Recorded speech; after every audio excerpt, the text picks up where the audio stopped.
What's up, gulaman? Alright, weekly update na naman, no? So, ang ating DP 343, yan. Medyo bumaba yan, no? Dapat, ano na yan, 345. Pero ang HP natin 281. Dahil meron tayong food buffs ngayon. At kung gagamit pa tayo ng battle chant, pwede siyang mag 290k, no? Yan, kung makikita nyo, meron pa tayong vitality potion at tuna kebab. Syempre sa ating stats, yan, meron tayong 71.97% na P damage, diba? Tapos kung mapapansin nyo, medyo mababa ang aking PvP damage bonus at PvP damage reduction. Yan, dahil yan sa mga enchant na tinanggal ko muna pansamantala. Alright, tulad ng dati, damage test. Pero huwag kayong mabigla, no? Dahil medyo mataas kasi naka food buffs. Yan, 600, 700k pagka may food buffs tayo.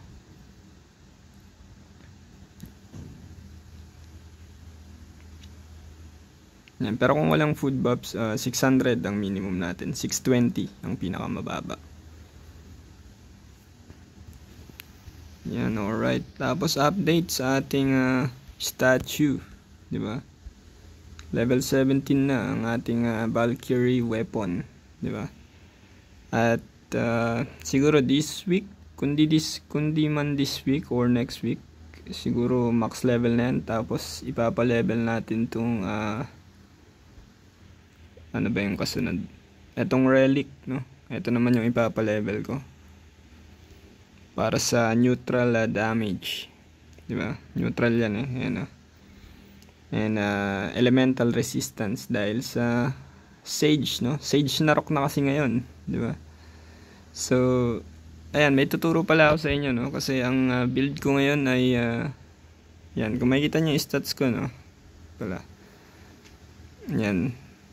So, nag-build ako ng bago pang PvP, no? Kasi mag-a-adjust ako ng PvP ngayon. Kasi kung makikita nyo yung build ko is purely PvE, no? Kasi doon, kung malakas tayo sa PvE, di ba, mas maganda yung mga benefits natin. So, pero ngayon dahil sa DD, tumataas yung rank namin, medyo nahihirapan na akong lumaban sa mga players, no? Lalo yung mataas yung crit defense. So, akala ko dati, no, na baliw yung magbi-build ng 100 crit defense, no? Pero sa tag dito sa dimension drill, may mga nag-build ng 150 crit defense. So ayan, nagbi-build din ako ng crit defense ngayon. Ipakita ko lang sa inyo. Ayan, sa ating enchant, diba? Pwede nyo itong gawin kung medyo nahirapan na rin kayo mag PvP, no? Para yung kapwa nyo paladin, di ba? Yung kalaban yung paladin, maumay sa inyo, napaluin kayo. Sumuko. Kasi pag di nagki-crit ang paladin, di ba? Mahirapan siya na patayin ka. So ito ang ating tawag ito, tranquility build, di ba? Yan, sa tranquility. Dito, yan, stone skin lang at crit resistance. At isa pang tranquility, di ba? Sa shield din pala, crit tranquility. Yan. Tapos meron tayo ditong swerte, di ba? Secret nakalagay, 3 crit resistance yan. Yan ang secret build natin. Isa pang secret build yan, 2 crit resistance at max HP. Yan, kung makikita nyo ang aking crit resistance na ay yan, 120 na, di ba? Pero pwede pa natin yang patasin kung papalitan natin yung ating shield, di ba? Sa shield natin, ang may mataas na crit resistance ay yung crack buckler or itong thorny buckler, di ba? Crit resistance nito 15. Tama ba? 10 plus hindi, 10 lang pala, no? Saan ba ano ba yung may 15? Ito tama, plus 10, 16 pala, no? 10 plus 6, yan ang ang crit resistance ng Thorny Buckler. At ang Croc Buckler ay merong 10 na crit resistance, pero meron siyang neutral damage reduction na 17%, 12 plus 5% na pangontra rin yan sa Paladin, di ba? Pero kung etong gagamitin nating Thorny Buckler, di ba? Ang ating crit resistance ay yan 136. At bukod pa dyan, meron pa akong secret stats, no, na ginagamit. Ito. Yan, kaya 144 siya.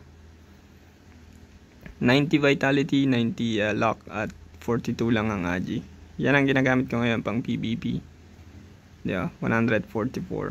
Yung mga high DP sa atin, may nahirapan silang patayin tayo. Lalo yung mga kaya natin silang sabayan, yung mga 380k DP.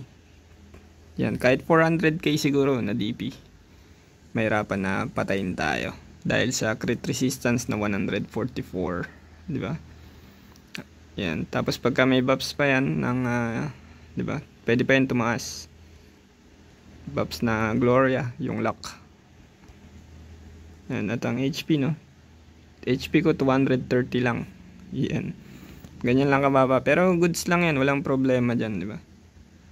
Pero, ayan, tinitimpla ko pa siya. Kaya hindi pa siya ganong perfect. Di ba? Pero ikaw, pwede mo ring itry, di ba? Para pang-umay, di ba? Pero ang magandang build talaga dyan ay yung syempre, yung Reflect Shield pa rin, yung Naga. Para balance sa PvP. Kasi may magic defense yan. At syempre sa ating sigils, di ba? Yun pa rin. Pero pinapa-level ko na yung yung Gate of Suffering, di ba? Dahil sa crit resistance na build ng mga kalaban, no? Mas maigi na meron tayong Gate of Suffering para pangdagdag sa damage. Pero nasa sa inyo kung di nyo trip, di ba? Kasi yung ibang karamihan kasi, no, sa mga paladin, ang build nila ay purely regeneration, di ba? Halimbawa, ang nilalagay nila dyan, unyielding at saka yung deadlock, di ba? Para marami kang regen, para hindi ka masyadong umasa sa praise, di ba? Ako kasi pagka PvP, gumagamit tayo ng pots, di ba? Halimbawa sa Guild War or War of Imperium, di ba? Pwede kang gumamit ng pots doon. Kaya hindi na ako gumagamit ng unyielding at deadlock. Or sa Dimension Drill, di ba? Meron ding nabibiling pots. Saan ba yan? Yan, kung titignan natin yung Dimension Drill, di ba? Mura lang naman to. Tsaka pipindutin mo lang naman kung emergency. Yan. Yung kumbaga crucial na laban. Yan, yung mga pots na yan, di ba? Tigsa 10 lang naman yan. Ito pa yung isa. Mura 5. Tigla 5 lang.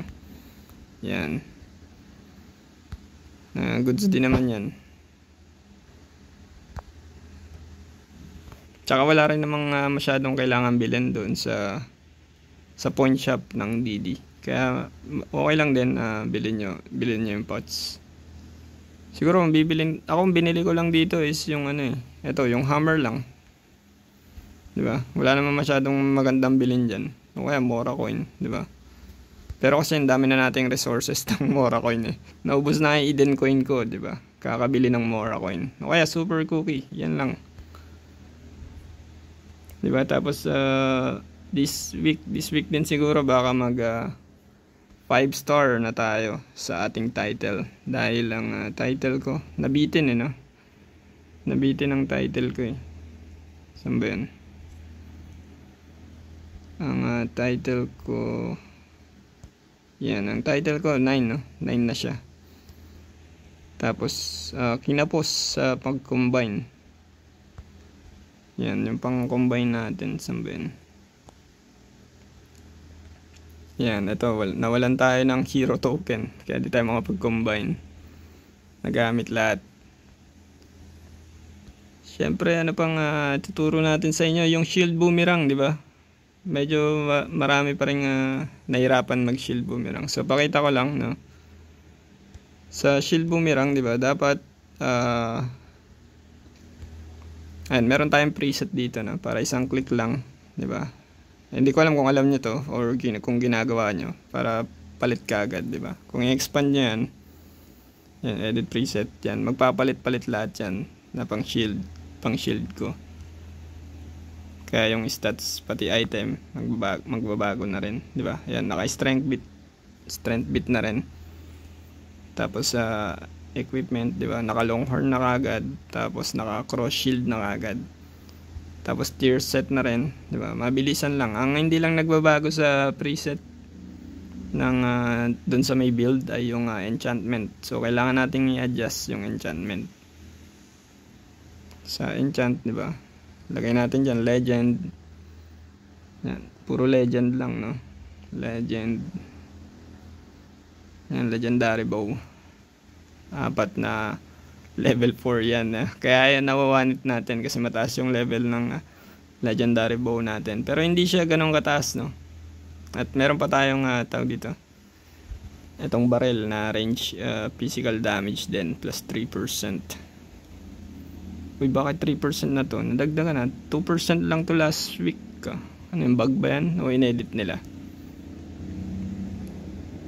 Siyempre sa yan, kung titignan nyo na yung damage ko, no, pagka shield boomerang, yan, 180, diba? Tapos syempre i-amplify mo yan gamit yung mga cards, kung anong cards na meron ka. Tapos food buffs, kasi tumataas din yung tumataas kasi yung P damage ko, no? Tulad yan, 91% yung P damage ko. Sobrang taas. Kasi ano, no, kaya 91 yan dahil sa longhorn. Kasi meron sa tawag dito sa divine armament, ano ba yun? Yung effect ng longhorn, meron siyang plus 15 ata P damage. Yan dito. Pag plus 15, di ba? Pag yung HP mo ay 70% pataas. Tama ba? If your HP is more than 70% of max. Yan, tama. Meron kang plus 15% na P damage. Diba? Pero kung, syempre, kung squidget ang kailangan natin patayin, kailangan natin gumamit ng Excalibur dyan. Diba? Mas mataas ang magiging damage niyan kumpara sa longhorn. Syempre, ang card mo dyan, ang card mo dapat dyan ay itong Drain Lair. No, 2. Tapos sa ating virus core, yan, nakasetup na rin. Yan, Blood Thirst, Mana Length Boost at Big Bully. Diba? Tsaka tong bouncing booster para bumanda yung ating shield boomerang. Kung wala kang Blood Tears, diba, pwede mong gamitin yung Energy Storm, diba? Okay yan. Pero syempre, yan ang ginagamit natin, mas mataas ang damage. Or kung sa sigil naman, di ba? Kung medyo bitin ang iyong ay mapalitan. Kung medyo bitin ang iyong damage, no, sa sigil, pwede mo ring paglaruan yung sigil, di ba? Kasi dati sa sigils, ang ginagamit ko ay yung Choice Maze, di ba? Choice of Fate, pangdagdag ng damage ko kung bitin, no? Kung bitin pa yan, di ba, pwede ka rin gumamit ng food buffs. Ano ba yung food buffs na pwede? Yung range physical damage. Saan yun? Sa may, saan ba yung, ayan, sa gold coin, gold medal. Dito, bumibili tayo ng food buffs dito, no? Yan, halimbawa, bibili ka. Tapos buksan mo. Yan, gamit ka ng, ito. Basilac Clam, di ba? Meron niyang range physical damage plus 15%. Kung bitin yung damage mo, di ba? Yan, tapos test natin. elemental converters din, di ba? Pwede mo rin gamitin, di ba? Ito-test ko ngayon, di ba? Para makita nyo. Punta tayo ng squidget. Saan ba yan?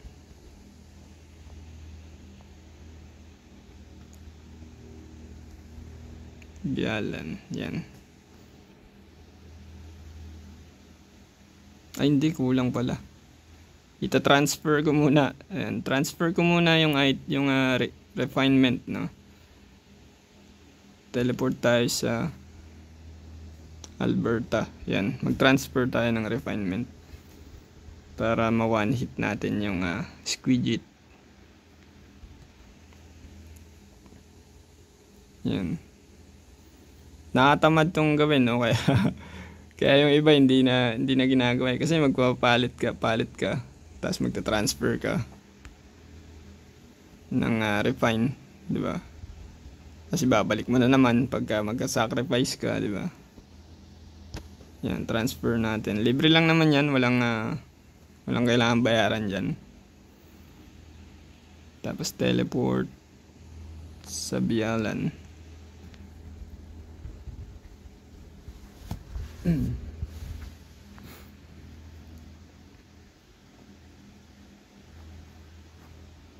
Ang stats ng shield boomerang ay strength, vitality, di ba? Hindi dex. Kasi ang shield boomerang ay counted as melee. Kaya sa stats melee siya. So pero yung skill kasi ay range. Kaya gumagana yung legendary bow. At hindi gumagana yung fighting, no? Medyo weird ang shield boomerang at ang shield stats. Kaya wag kayong maglagay ng dex, di ba? Maglagay kayo ng dex kung sobra na, parehong 99 na, tumaas yung level natin, halimbawa, di ba? Tsaka may lagay sa dex, pero strength ang pinaka-importante at vitality. I mean, vitality ang una, no? Na kailangan mo i-max bago strength. Yan, tapos punta tayo ng squidget. Di ko alam kung may tao ngayon, no? Pero tingin ko maraming tao dito sa spot natin. Yan, may tao na kagad. Hindi pa tayong channel.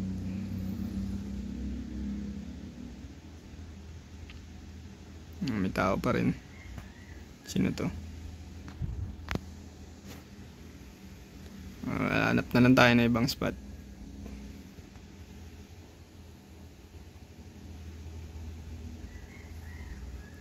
Ang daming tao ngayon sa squidget. Yan, so halimbawa dito, no? Setup tayo. Yan, kung makikita nyo yung damage ko, 200k lang, di ba? Hindi ko ma-one hit. So anong gagawin natin dyan para ma-one hit? Di ba? Maglalagay tayo ng converters. Equip ko muna yung card pala. Para ma-amplify natin yung damage. Di ba?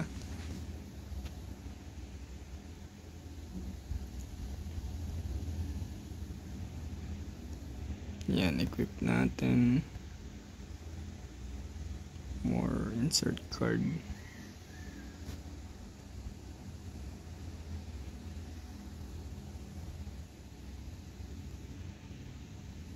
Yan, so 200k na, 'di ba? Bitin pa rin.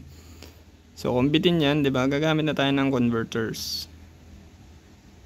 Element, tapos yan, wind element, pang counter sa water. Yan, so ang yan, one hit na, 'di ba? Ganun lang, ma-one hit na ang squidget.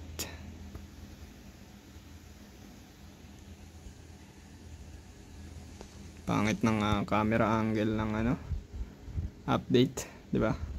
Alam ko kayo nahihirapan din kayo sa camera angle eh. Yan. One hit na natin, 'di ba? Ganyan ma-one hit ang squidget. Or 'di ba, tulad ng sabi ko, 'di ba? Halimbawa, wala kayong blood tears, 'di ba? Meron lang kayo ay energy storm, 'di ba? O kaya yan, tingnan natin yung damage, no? Ayan. Nawa-1 hit pa rin, di ba? Although minsan hindi. Bitin ng konti. Tapos pag nag-proc, ayan, pag nag-proc yung ikot na yun ng energy store, mawa-1 hit siya. So bukod pa dyan, di ba? Bukod pa dyan na pwede mong idagdag ay yung disperse ba yun? May disperse na ano dito yung damage din. Yan, itong dispersive shockwave. Naku, ayaw mapalitan. Pwede rin gamitin yan.